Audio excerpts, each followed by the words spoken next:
अगर आप भी चाहते हैं कि आरसीएम म्यूजिक के वीडियो सबसे पहले आप तक पहुंचे, तो लाल बटन को दबा के चैनल को सब्सक्राइब जरूर करें और साथ में बेल आइकन को दबाना ना भूलें।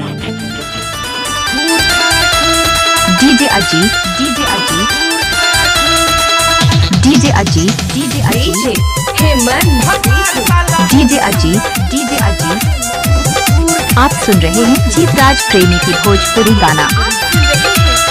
DJ Delhi, DJ Delhi.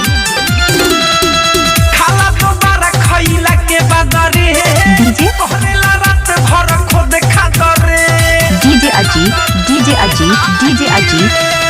खाला दोबारा खइला के बदरे डीजे कहलेला रात भर खुद खातरे। विक्रम धरेला रे कबो लड़ेला रे, एही से जीव मोरा जरेला रे। माने नहीं करे लगातार भतार साला खूर खार खार।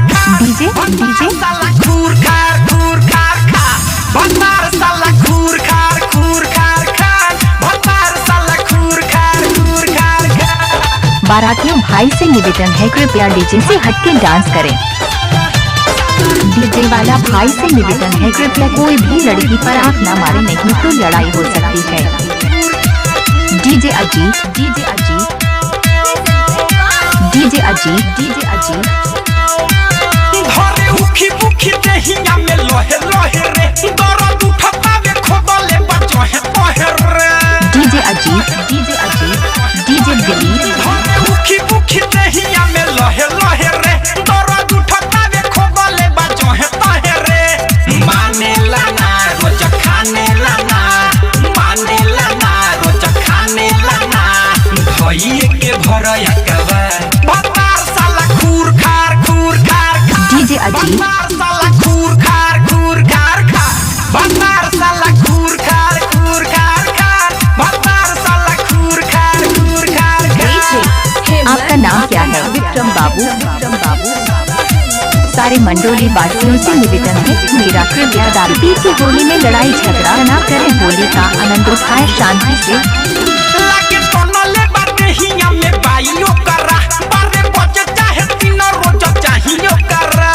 डीजे अजीत, डीजे अजीत, रुदल बाबू। लागे टनले बाटे हिया में बाइयो करा, बारे बजे चाहे तीन रोज चाहियो करा।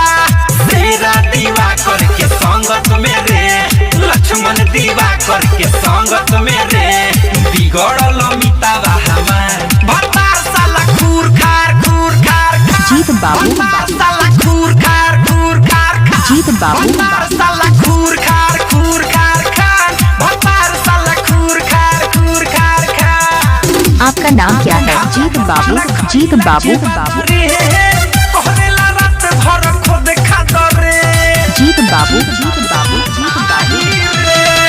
खाला दोबारा खइला के बदरे कहलेला रात भर खुद खातरे। डीजे अजीत, धरेला रे कबो लड़ेला रे, एही से जीव मोरा जरेला रे।